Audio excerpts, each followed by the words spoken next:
Welcome to Wisconsin DNR's Wild Wisconsin Off the Record podcast. Information straight from the source. Welcome back to another episode of Wild Wisconsin Off the Record. I'm your host, DNR's Digital Communications Section Chief, Katie Grant. 2020 has been a year for a lot of anniversaries in the world of natural resources. Earth Day celebrated its 50th year along with the EPA and the Clean Air and Clean Water Acts. It was also the 30th anniversary of Wisconsin's recycling laws and the 10th anniversary of our electronics waste legislation.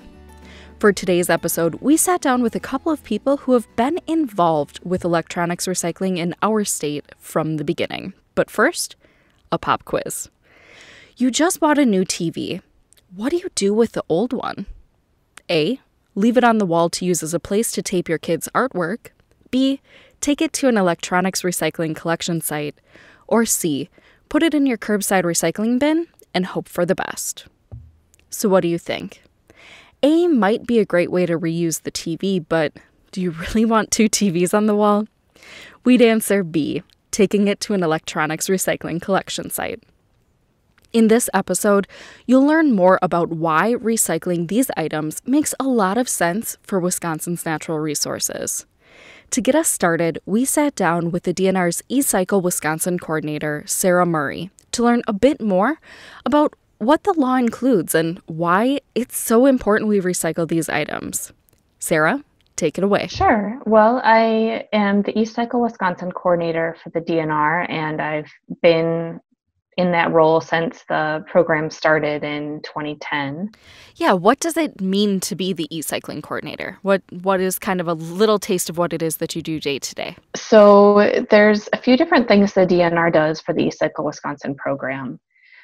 One is we work with all the different groups that need to participate in the program. So collectors and recyclers and manufacturers need to register with us and report to us. So there's administration of that during those reporting periods during the year, and then looking at the data, analyzing it, making sure everything is correct, making sure, for example, that we have all the electronics collection site information correct, so we keep that updated on our website for the public, doing other outreach to let people know about the program and about why it's important to recycle electronics.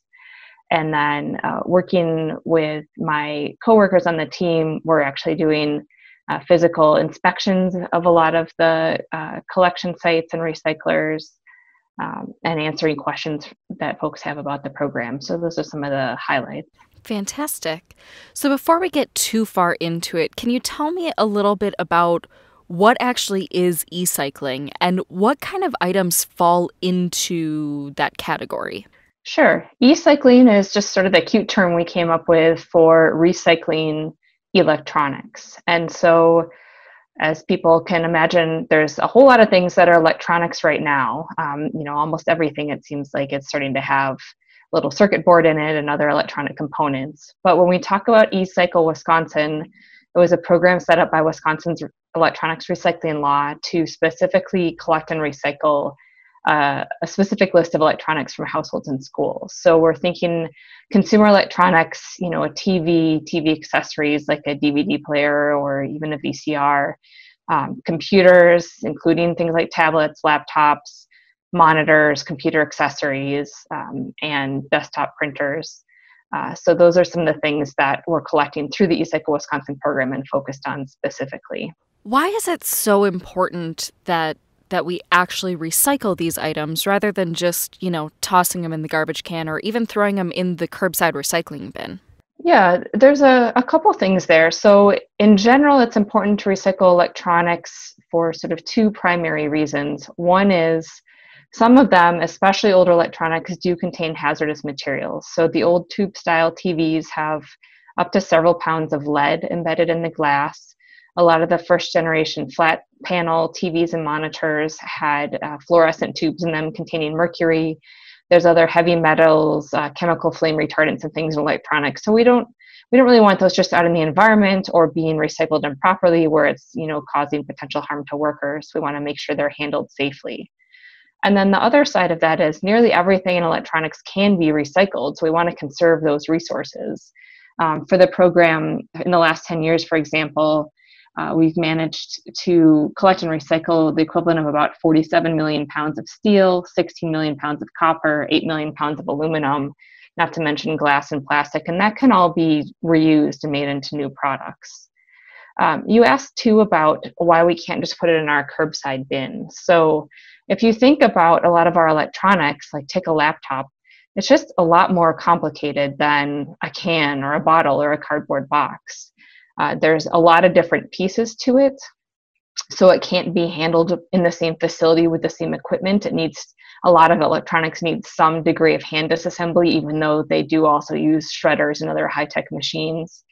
When we're talking newer electronics with lithium-ion batteries too, we don't want those mixed in with other trash or recycling, because if the batteries get damaged, like say if they get crushed by equipment, they can actually spark and cause a fire. And so they need to be handled at a facility that knows to look for those and can carefully remove them.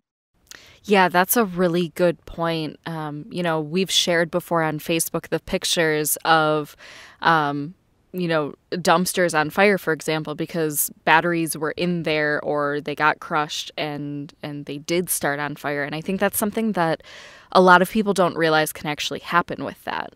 Yeah, batteries themselves, that's a whole topic in and of themselves. It's great that they've been able to make them so small and light and powerful, but that also means that a lot of stuff we maybe don't even realize has a lithium battery in it in our homes, could potentially be a hazard. It's not going to be a hazard in general if it's just sitting there, but if it is getting damaged, which certainly can happen if it's being sort of picked up in your garbage or your curbside recycling, then it can cause a problem. And there's definitely been a lot of cases of that around the country. Thanks, Sarah, for that quick look at what ecycling is. We'll be back in a bit to learn more about how ecycling actually works. For now, we want to jump over to a conversation we had with Senator Mark Miller of Monona. Senator Miller introduced Wisconsin's ecycling law to address the mounting problem of electronics waste in our state. Senator, you are a fierce advocate for the environment and have supported renewable energy, clean water, and conservation issues. Why are those issues so important to you? Well, I think the natural environment is something that is a wonderful, God-given privilege that we have of living on this earth, and that in order to be able to support both the human and the biological diversity on this planet, we need to do our part to preserve it and to keep it for not only ourselves, but future generations. And I've always been impressed by the Native American concept of thinking ahead 7 generations. I think that's something that is sorely needed in a lot of our public life and in a lot of our economic life as well. Growing up as a kid, my father took our family on many wilderness trips to the Boundary Waters and to the Missouri Ozarks, the Arkansas Ozarks, and a number of other places. And so I had a natural affinity for being in the outdoors. But he also was a huge fan of Aldo Leopold, who was a professor here at the University of Wisconsin-Madison, and who wrote a book that's been translated into multiple languages around the world called The Sand County Almanac.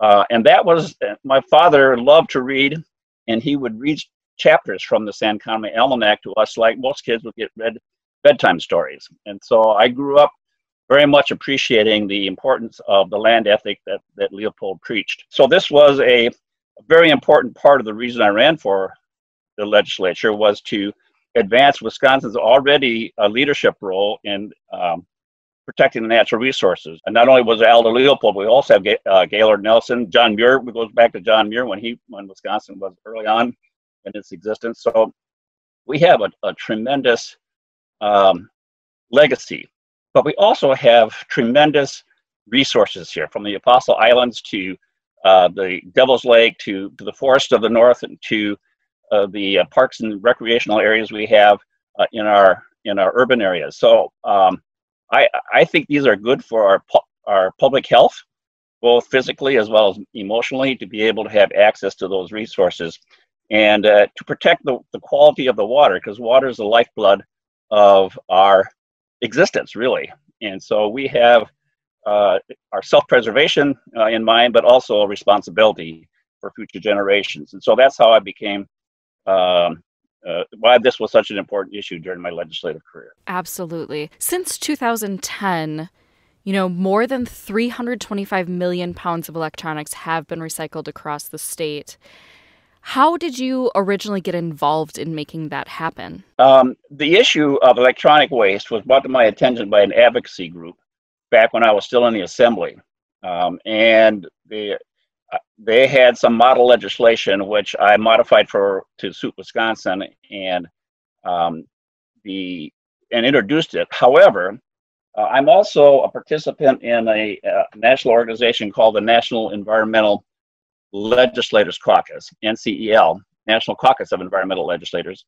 And it was at one of those meetings where I learned about a program in Minnesota that was a producer responsibility, where the producers decided how they were going to do things. It required very little administrative cost from the state government. And I thought, businesses likes to being able to do things themselves. They just need to be told what they have to do. And so I like that program. It had been in place for a little over a year in Minnesota, and so I adopted it to Wisconsin. I talked to the people in Minnesota, said, if you had to do this over again, what would you like to do better, or what would you do differently? And we adopted a lot of those recommendations. And there was, at that time, some recognition, bipartisan recognition, that there was a producer's responsibility to take some care for the products they put into the environment. So we were able to get it passed. And we have been very pleased in that over the years, part of the legislation requires periodic meetings with stakeholder groups. That Wisconsin's program has been one of the ones that's widely recognized as one of the most efficiently administered, and ones which both the producers as well as the stakeholders, not just the stakeholders, but taxpayers because they don't have to, it's done entirely without any taxpayer money whatsoever. It's entirely supported by the producers. Well, you said it yourself, Wisconsin's program has become a model across the country. In a lot of other states, it's regarded as one of the best ones in the country. In the decades since that was enacted, what do you see as the biggest success of the law, and what will the legacy be? I think that the amount of electronic waste that is collected per capita in Wisconsin is one of the things that distinguishes it from other programs. And that's part of the reason why it's considered highly successful, but also it's considered highly successful, as I mentioned earlier, because it is very easy for manufacturers to know what their obligation is and to do it. But in fact, what has happened is more people are contributing and putting their electronic waste into the recycling program than manufacturers are actually required to recycle. So the people that actually do the recycling industries, are having a hard time doing that at a profit, doing the recycling at a profit. So one of the things that I think as this expands, producer responsibility expands, is to make sure that there's a balance between how much manufacturers are required to recycle and how much is generated by the public in terms of wanting to get their materials back into the recycling program. In short, why do you feel that people should recycle their electronics? I served on the Dane County Board before being elected to the legislature, and landfill filling up is a big concern, a big issue. So anything that we can do to reduce utilization of landfills is important, because we cannot just keep finding places to put materials into, and particularly materials that are valuable in themselves or that are highly toxic. And many of the materials in a computer or an electronic device are heavy metals that have severe toxic effects that we should not be releasing into the environment. They are also expensive. It'd be much smarter for us to reuse those materials in new manufacturing than to go out and mine them out of the ground. There's only a limited amount we can mine out of the ground, so it's just smart to reuse it. In addition to which, Europe and Japan have much more aggressive recycling programs than we have here in the States. And I think it's important for the United States to not be a laggard, but to be a leader in the issue of smart use of the resources that the planet offers. Only 25 other states across the country have some form of electronic waste laws. including Wisconsin, obviously. What is your advice for those states who aren't currently doing e-cycling in some way, shape, or form? Well, I think there needs to be a recognition that the people that they're elected to serve are better served if we make smart use of the resources and the materials that, instead of putting them in the landfills, we can reuse again and make a profitable economy reusing materials instead of putting them into the landfill. I would hope that people would look at the long-term interest of the people and the land that they are elected to represent, and take that into account, and not be bullied by special interests that would just as soon not have any limitations put on how they operate their business. Businesses need to operate for the benefit of the entire economy, not just for the owners of the business. And unless they can operate to the benefit of the entire economy, including taking responsibility for the products that they manufacture at the end of life, then we don't need those. Those businesses are not needed. And I would hope that there would be a sense of social responsibility on the part of more manufacturers to assume that. And there are not a number of manufacturers that are doing that. The carpet industry is doing that, the paint industry, and hopefully, I think that mattress recycling will be a much bigger thing as we come. We have limited landfills in which we can dump this stuff, and this material can be used effectively and efficiently many times over. You were elected to the Assembly in 1998 and the Senate in 2004. You're retiring this year. Looking back on your career, how would you like to be remembered? Well, I came from a family legacy of public service. My mother was a state representative, one that's well known in Wisconsin for her integrity. And so I tried as much to follow her example of personal integrity in serving the people that I represent and the entire state with the best available knowledge that I had to make those decisions for the future of our state and the people that live in it. In retrospect, there are some decisions I wish I'd made differently, but I think in balance is that focus on what is best for the people of the state of Wisconsin is the thing that I'd like to be recognized for, as well as the fact that I was an early and ferocious champion for protecting the environment. I was the very first. I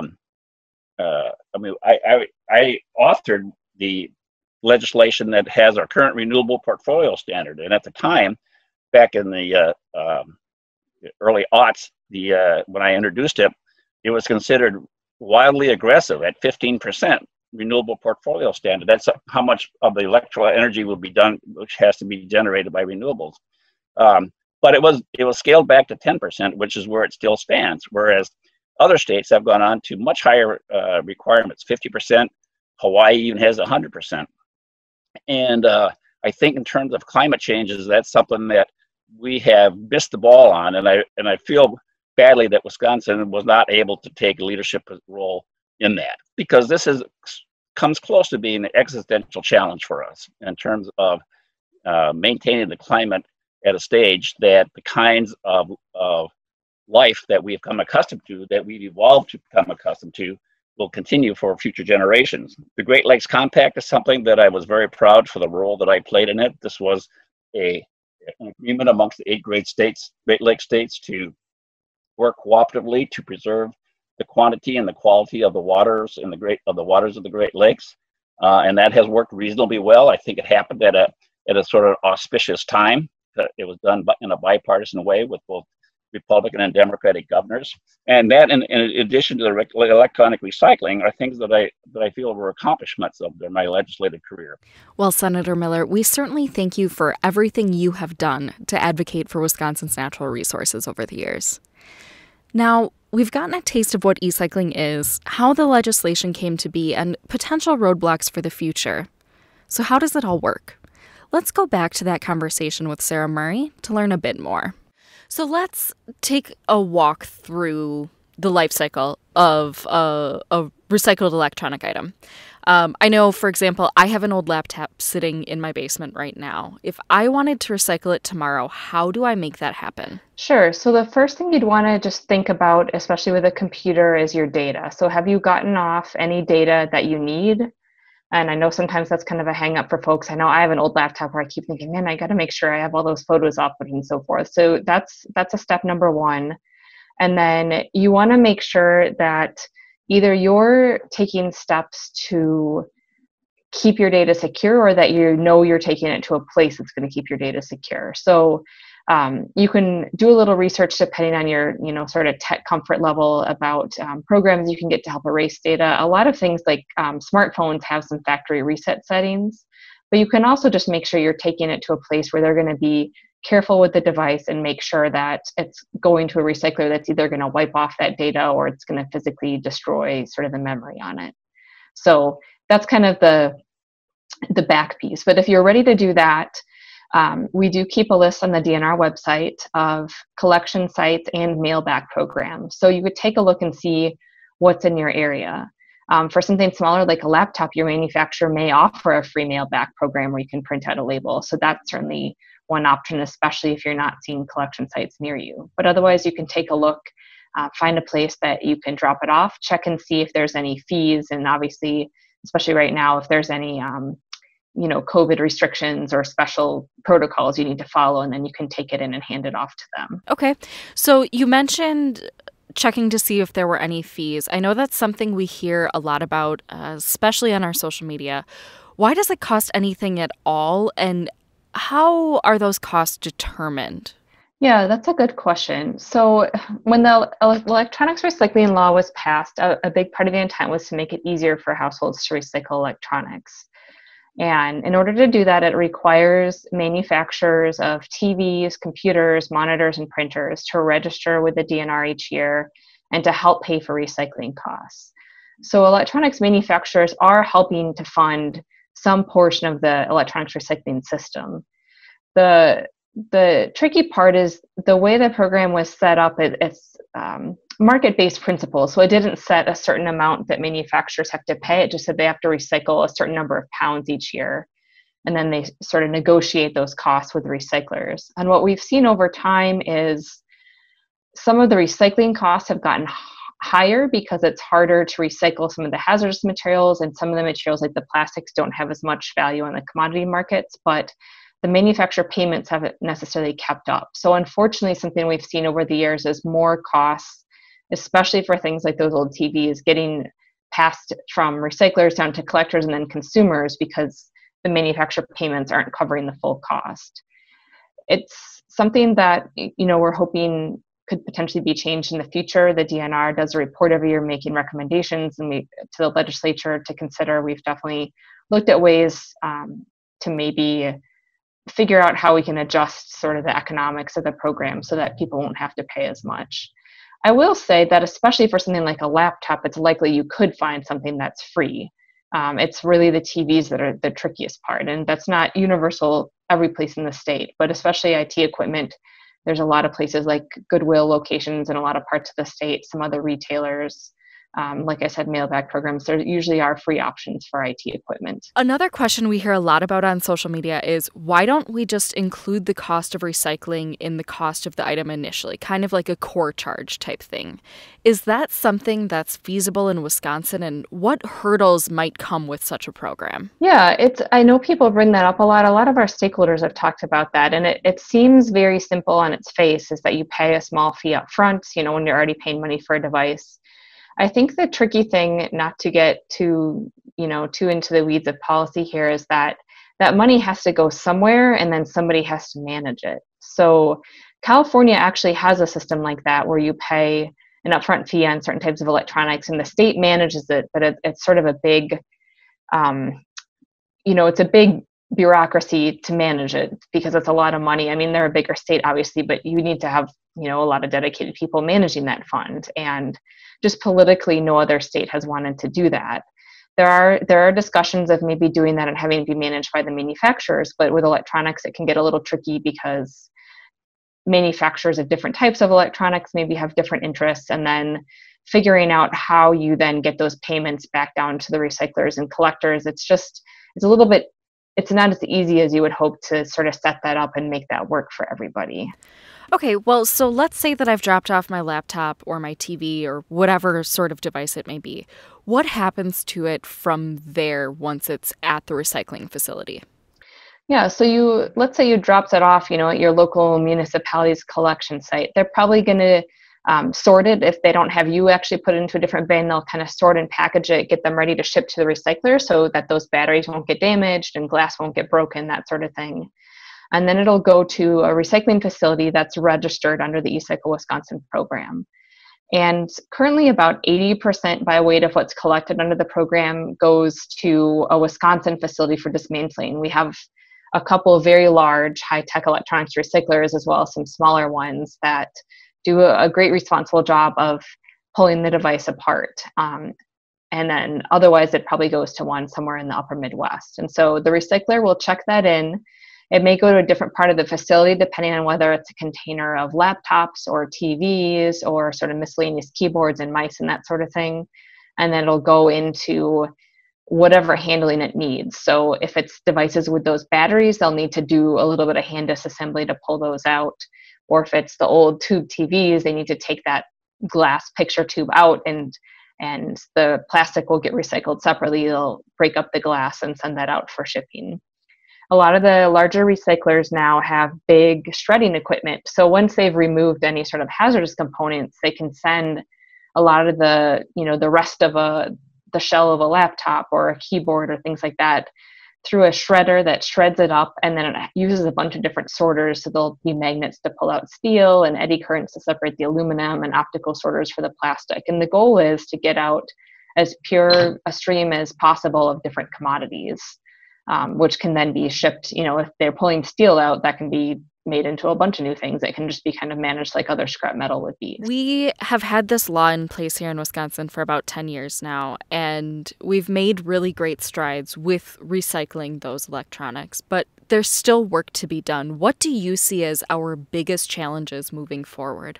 I mean, the first is definitely what we talked about before. I think just how much consumers are having to pay or maybe not having access to recycle certain types of electronics, especially some of those older TVs. That's probably the number one thing we'd like to solve. It may not be free for everybody because especially those old TVs, they do have a real cost to recycle and to handle even at the collection site, but we don't want it to be such a barrier that people are either unwilling or unable to recycle.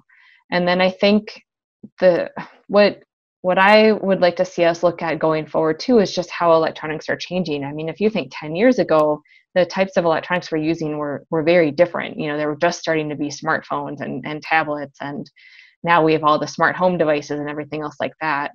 The issue of data being on everything, including things like TVs that we wouldn't normally have thought about, and of the batteries being kind of they've gotten rid of a lot of the hazardous materials like lead and mercury, but the batteries represent the sort of new hazard. I think those are two big challenges. And for the batteries especially, it's not even just for what we've traditionally covered under eCycle Wisconsin. It's things like e-cigarettes and toys and all kinds of things that, are electronic. I have this flashlight, with a lithium battery built into it. I'm not quite sure what I'll do with it when I'm done, because it's not part of sort of this collection system we've set up specifically, even though a lot of recyclers could handle them. What do you see as the biggest success of this program over the last 10 years? I think it has accomplished one of the main things it set out to do, which is just improving the infrastructure for people. If we look at, what collection opportunities and recycling opportunities were available to people when the law passed, we've seen a lot of investment and growth in the recyclers and also in the collection sites network. And it's not perfect with some of the costs, but I think it's a lot easier now if you want to recycle your electronics than it was, 10 or 11 years ago. What advice do you have for people heading into the holidays with regard to recycling old items that they may have upgraded this year? So one thing I would encourage people, if they're shopping for new items, take a look first and see if there's a retailer or a manufacturer that does offer a free or maybe a low-cost take-back program. I say that especially for TVs because I think there are some retailers that they may, if you're getting a TV delivered, they may haul it away. So you want to factor that in when you're shopping. I know you're probably shopping for the best price in addition to the technology you want, but think a little bit about what you're going to do with the old one before you get the new one, because you might keep some options open, I guess. It's just one tip. And then I think try to resist the temptation to just put that old one, in a closet or a drawer or someplace else. It's something that's so easy for us all to do, especially when it's so crazy after the holidays and we're just trying to declutter. But sit down when you have a minute to take a breath and just make a list maybe of the old things that you have, try to gather them up, think about that issue of the data, and then maybe make it a goal for even the spring when there's starting to be more collection events, or maybe your local, drop-off sites have extended hours to be able to take those in, and so that they don't end up sitting in your drawer or your closet for, 2 or 3 more years. You've been listening to Wild Wisconsin, a podcast brought to you by the Wisconsin DNR. Need help finding e-cycling options near you? Or have other questions about the process and want to learn more? Send those questions to dnrpodcast@wisconsin.gov, and we'll work with Sarah and the rest of our staff to get you answers. For more great content, be sure to subscribe to Wild Wisconsin wherever you get your podcasts. Leave us a review or tell us who you'd like to hear from on a future episode. Thanks for listening.